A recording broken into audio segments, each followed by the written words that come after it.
Vous regardez Arc-en-Ciel Télévision, c'est l'heure de votre magazine d'information essentiellement économique. C'est donc parti pour une nouvelle édition de votre JT Business. Tout de suite, les titres. Les acteurs du secteur de l'énergie s'étaient retrouvés pour la 7e fois afin de réfléchir sur l'avenir de ce secteur en République démocratique du Congo. Ils ont axé leur réflexion sur comment faire pour que la RDC ne continue plus de dépendre des pays voisins pour combler son déficit en électricité. Nous y reviendrons en début de ce magazine. Ensuite, c'est possible de s'attendre à un faible rendement des maïs cette année. À la base, la rareté des pluies enregistrées lors de la saison culturelle 2023-2024, c'est à suivre dans ce JT Business. À suivre également l'invité business qui est le professeur Jean-Paul Katande. Il est expert en énergie. Il a participé à la 7e conférence sur l'énergie qui s'est déroulée au Lualaba. Avec lui, nous reviendrons sur la nécessité de tels travaux. Voilà tout pour les titres. Bienvenue à tous.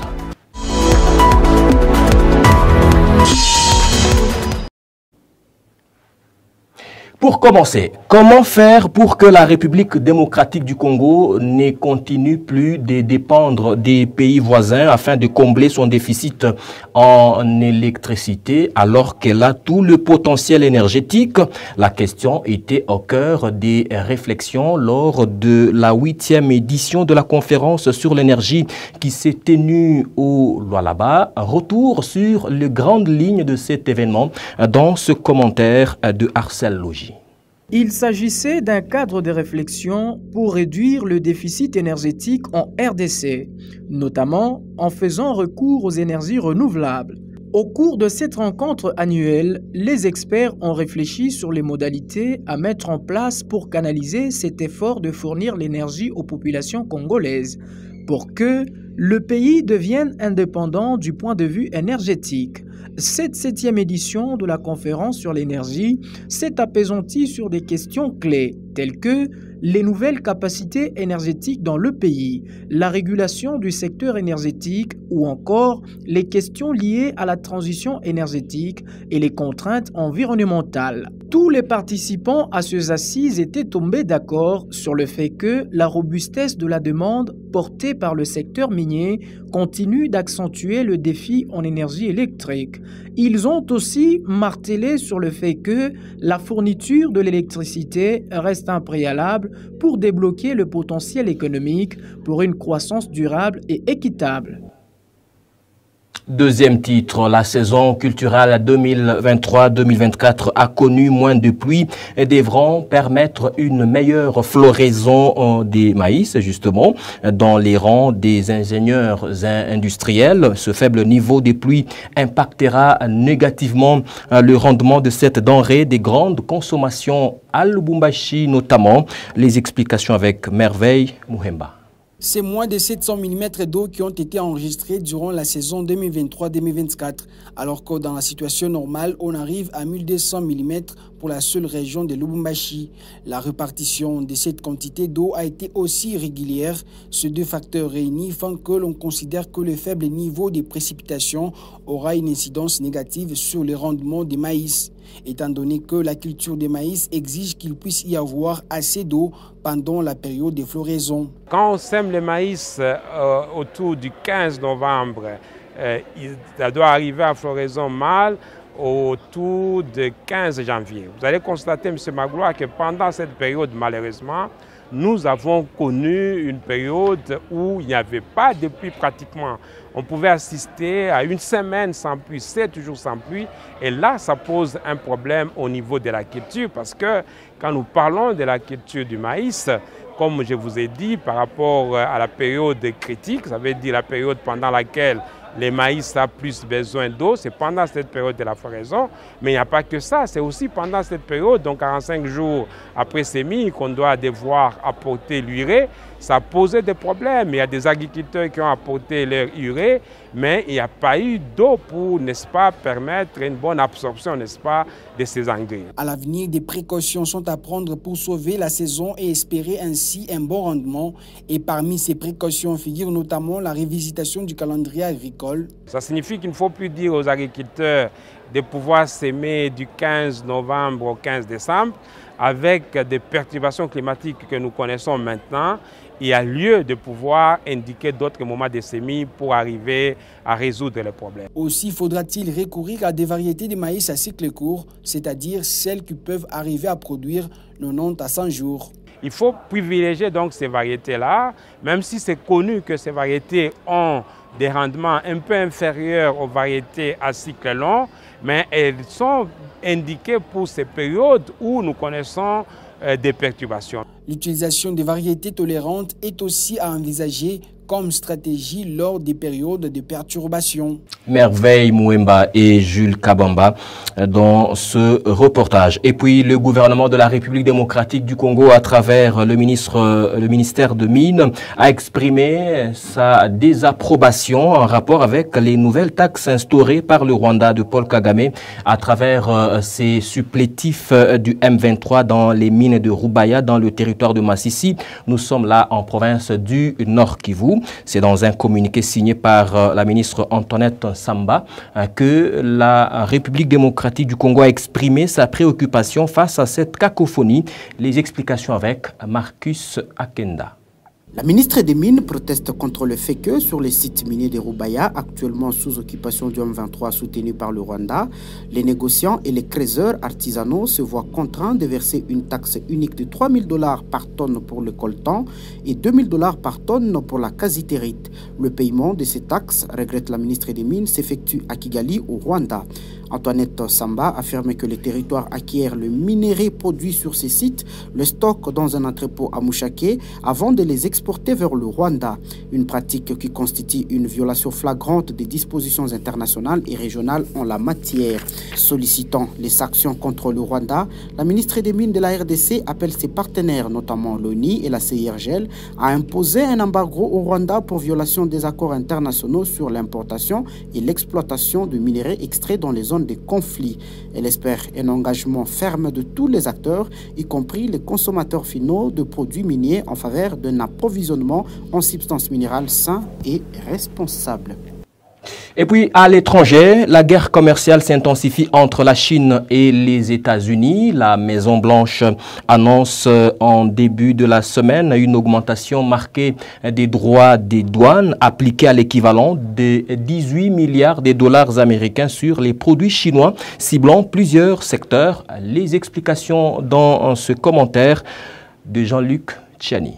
Il s'agit des semi-conducteurs, les voitures électriques ou encore le produit médicaux. Cette décision a pour but de protéger les entreprises et travailleurs américains d'une concurrence jugée déloyale selon Washington. Sont également concernés pour ce nouveau droit des douanes près d'une dizaine de secteurs industriels considérés comme stratégiques. Les droits des douanes sur les voitures électriques sont passés de 25% à 100%. Les autorités américaines semblent vouloir se prémunir contre les importations chinoises, même s'il peut probable que cela porte un coup immédiat aux conducteurs automobiles chinois qui ne sont pas très présents aux États-Unis. Il s'est dénoté que Washington fait passer les droits de douane visant à l'acier et à l'aluminium de 7,5% à 25%, tout comme pour les batteries, et ce, pour les semi-conducteurs de 25% à 50%, également appliqués désormais aux panneaux solaires et certains produits médicaux. D'après la directrice du Conseil national économique rattachée à la Maison-Blanche, la Chine finance sa croissance aux dépens des autres. Le gouvernement de Joe Biden avait entrepris un réexamen de ces mesures et la décision de ce dernier arrive au moment où le président américain se prépare à affronter à nouveau son adversaire républicain lors de l'élection présidentielle de novembre prochain. Place à présent à l'invité business. Il s'agit du professeur Jean-Paul Katande. Il est expert en énergie. Il a participé à la 7e conférence sur l'énergie qui s'est déroulée au Lualaba. Avec lui, nous revenons sur la nécessité de tels travaux. Voici l'échange. Professeur Jean-Paul Katande, une fois de plus, pour la 7e fois d'ailleurs, les acteurs impliqués dans le secteur de l'énergie se sont retrouvés pour réfléchir sur notamment l'avenir de ce secteur vital pour le développement économique de la RDC. Pour quelle visée? Effectivement, on s'est posé la même question à la conférence. Pourquoi on fait ces conférences finalement? Parce que quand on fait le bilan à mi-parcours de toutes les conférences qui ont été tenues, de prime abord, en apparence, on a l'impression qu'on court derrière le vent. Mais en réalité, quand on vient gratter derrière, on se rend compte qu'il y a quand même des choses qui changent. Il y a des choses qui bougent. C'est vrai qu'il n'y a pas des très grands changements, mais il y a des frémissements. Depuis la première conférence à ce jour, par exemple, nous avons dans les secteurs qui a été libéralisé, quelques centrales, que ce soit des centrales hydroélectriques, mais aussi nous avons des centrales solaires qui ont été construites. Mais cela n'est pas encore à la hauteur de ce qu'on attend. Et on peut appeler ça des frémissements dans le secteur, mais ce n'est pas vraiment le boom attendu. Alors, aujourd'hui, la République démocratique du Congo se tourne vers l'importation de l'électricité, alors que jadis, le pays était en train d'alimenter en électricité ses voisins, notamment la Zambie, l'Angola, l'Afrique du Sud. Comment vous comprenez cette situation?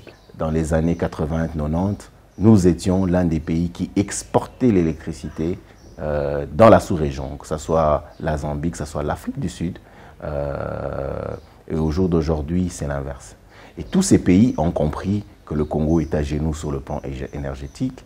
Et si vous regardez dans tous les pays autour, que ce soit l'Angola, que ce soit la Tanzanie, que ce soit les autres pays, il y a des projets pharaoniques, généralement hydroélectriques, pour permettre à ce qu'ils produisent de l'électricité. Mais c'est l'un des marchés de leur électricité qui est visé, c'est le marché du Congo. Au jour d'aujourd'hui, je parle seulement du secteur minier, nous avons un déficit de près de 1000 mégawatts. Pour dire que, je peux dire, la capacité installée de notre pays, si on met toutes les centrales mises ensemble et tout ça, c'est presque 2000 et quelques. Donc on est à pratiquement un déficit de la moitié de la capacité installée. Puisque vous avez parlé du déficit, comment alors sortir la RDC de la dépendance des pays voisins pour combler son déficit en électricité? Il y a des pistes de solutions qui ont été envisagées. Que faire? Les lois existent. On a libéralisé les secteurs de l'électricité. Les acteurs sont là.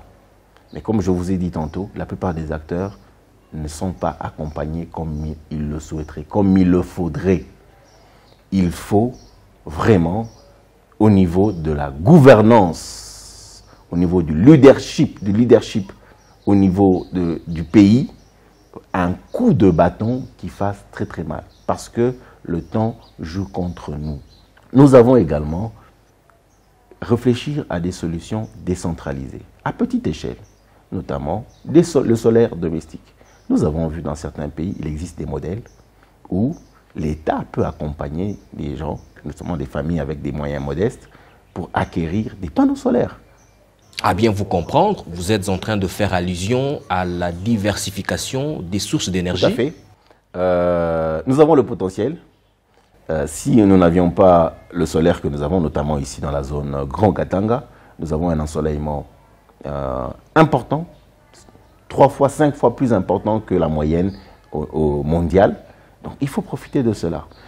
Nous avons également des cours d'eau qui sont disséminés partout. Nous pouvons utiliser ces cours d'eau, pas attendre que Inga puisse fournir de l'électricité à Lubumbashi après avoir fait 2000 km de ligne. Au jour d'aujourd'hui, ce sont des projets qui ne tiennent plus la route. Il faut avoir des petits projets décentralisés. On veut alimenter le village Bunkea. Est-ce qu'on peut construire une centrale dans le cours d'eau qui est à côté de Bunkea pour pouvoir l'alimenter. Que ce soit une centrale hydroélectrique ou même une centrale solaire pour pouvoir alimenter ces zones là-bas. Professeur Jean-Paul Katonde, merci. Je vous en prie, Magloire. En bref et en images, d'abord, le directeur général de l'autorité des régulations de la sous-traitance dans le secteur privé, Miguel Cachal, et le président national de la FEC, Robert Malumba, sont parvenus à harmoniser leurs vues sur le différend autour des recommandations des sociétés sous-traitantes auprès des sociétés principales au cours d'une séance de travail organisée par le ministre de l'Entrepreneuriat, Désiré Nzinga. Les deux parties ont décidé de mettre un terme à leur divergence, un quiproquo né autour des recommandations des sous-traitants pour l'exécution des marchés au sein des entreprises principales des différents secteurs. Ensuite, les réserves internationales de la Banque centrale du Congo BCC se sont chiffrées à hauteur de 5,6 milliards de dollars en début du mois de mai en cours. C'est ce que renseigne le tableau de suivi des opérations financières du gouvernement de la RDC, produit par la Banque centrale du Congo. D'après les données fournies dans ce rapport, ce niveau de réserve d'échange correspond à 3,4 mois d'importation des biens et services.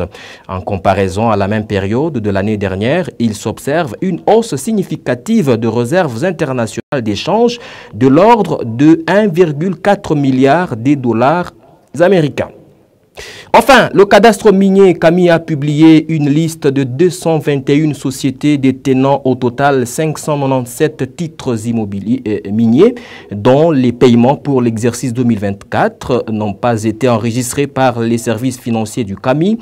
Ces sociétés disposent désormais d'un délai de 45 jours pour régulariser leur situation ou fournir des preuves de paiement, faute de quoi elles pourraient se voir retirer leurs titres miniers. La majorité des titres en défaut concernent des permis de recherche, tandis que d'autres entreprises minières doivent s'acquitter des autorisations d'exploitation des carrières permanentes.